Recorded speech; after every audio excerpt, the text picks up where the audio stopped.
আহোমৰ ছোৱালী বৰ শুৱনি।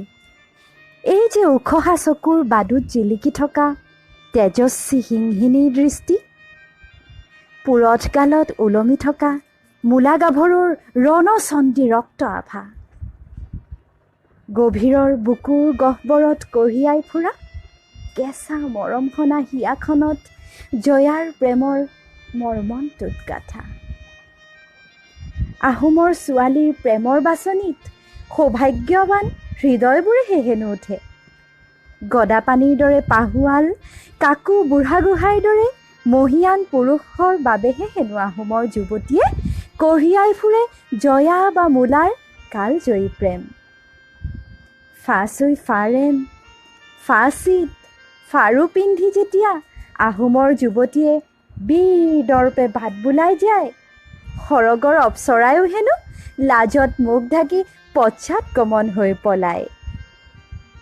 প্ৰতিজনী আহোমৰ জীয়া গাভৰু যেন তুংখুঙীয়া বুৰঞ্জীৰ মুঙা ৰঙী পৃষ্ঠাৰ পৰা মূৰ দাঙি উঠা একো একোগৰাকী বীৰাংগনা, অথবা তুৰ্বকৰ সন্মুখত বজ্ৰ নিনাদ তোলা মূলা গাভৰুৰ সতীৰ্থ সেনানী মহিলা জয়ন্তী, ললিতা, পমিলা। আহোমৰ গাভৰুৱে মুগা সাজ পিন্ধিলেহে প্ৰকৃতিলৈ বহাগী নামে। মুগা, নুনী, এৰীৰ ইতিহাসে সেই কথাই কয়।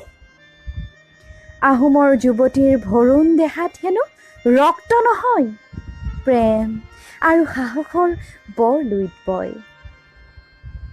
আহোমৰ ছোৱালীবোৰ বৰ শুৱনি, আতিল দেহাত অসমীৰ সাজ পুৰণি, চুকাফাৰ নাতিনীৰ দেহাত বৰ অসম গঢ়াৰ প্ৰাচুৰ্যময় উৰ্বৰতা।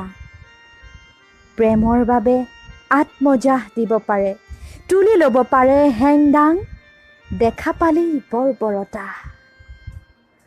আহোমৰ ছোৱালীৰ সেয়ে হয়তো ইমান সুন্দৰতা, লজ্জা, সুন্দৰতা, পবিত্ৰতা আৰু সাহসৰ কি যে অপূৰ্ব সমন্বয়, যাৰ প্ৰাণ আত্মা কেশিকাই কেশিকাই অসম বুৰঞ্জীৰ সাহসৰ অধ্যায় শিলালিপিৰ দৰে খোদিত হৈ ৰয়।